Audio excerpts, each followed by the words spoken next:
ABA is effective because of its individualized approach. While parent training should cover important behavior analytic principles, it should also specifically relate to your child's needs.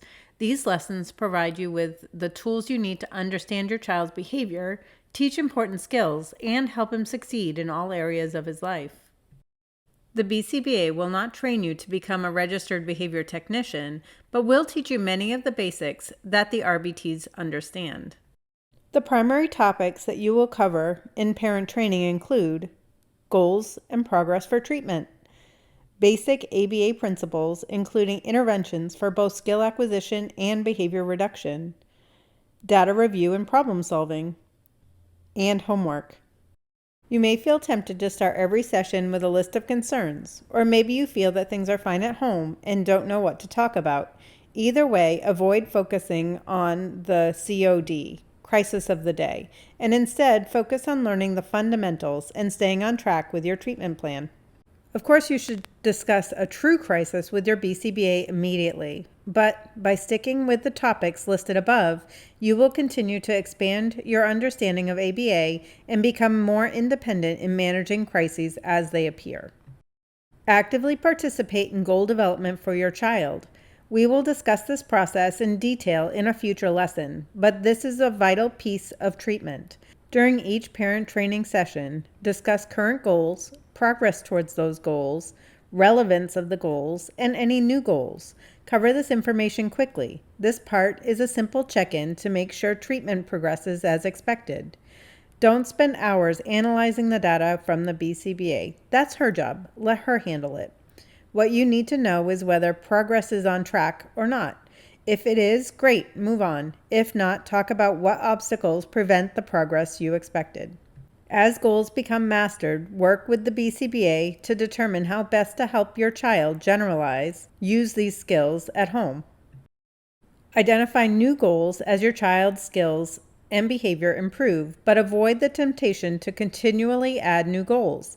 The number of goals appropriate for your child depends on many different factors, including the amount of direct service hours she receives, your fluency with ABA principles, resources available during sessions, such as the presence of peers to work on social or group skills, the availability of powerful reinforcers, etc.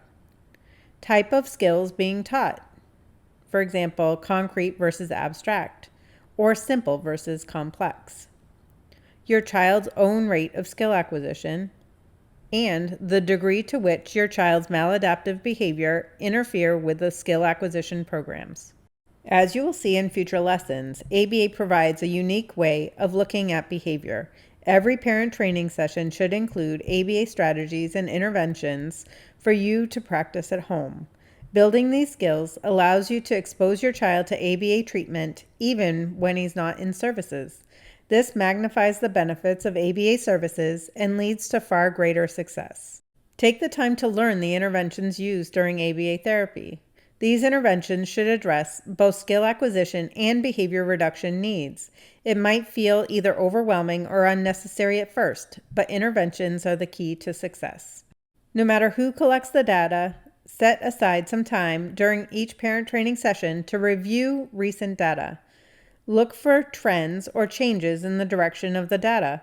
Identify which skills your child needs more help with. This is a good time to bring up any recent struggles you experience at home. Answer the following questions. What have been the biggest challenges at home since the last meeting? What has he mastered? Which interventions are easiest for you to implement? Where have you struggled to follow the plan? Leave every parent training with at least one thing to practice at home between meetings. Using these interventions and strategies at home exponentially increases your child's exposure to ABA and will lead to far greater results for your child. There's no doubt that you feel as though you have enough to do at home. Raising children is hard, but raising a child with special needs or behavioral challenges often feels overwhelming. If you feel overwhelmed already, ask for a small, simple assignment. Many of the ABA principles require a shift in perspective and a slightly different response to behavior than you're used to. These are often simple to implement at home. If you're up for the challenge and ready to make a dramatic difference in your child's life, ask for a longer list of assignments. How can you use some of the strategies at home that are successful in ABA therapy? Your ability to complete assignments between meetings will likely shift over time. As you begin to experience success with interventions, you may want to tackle something a little more challenging. When your family experiences change, you take a trip, or you have an important event, you may need to pull back and keep the assignment simple. Communicate this with your BCBA so he knows what you feel you can handle.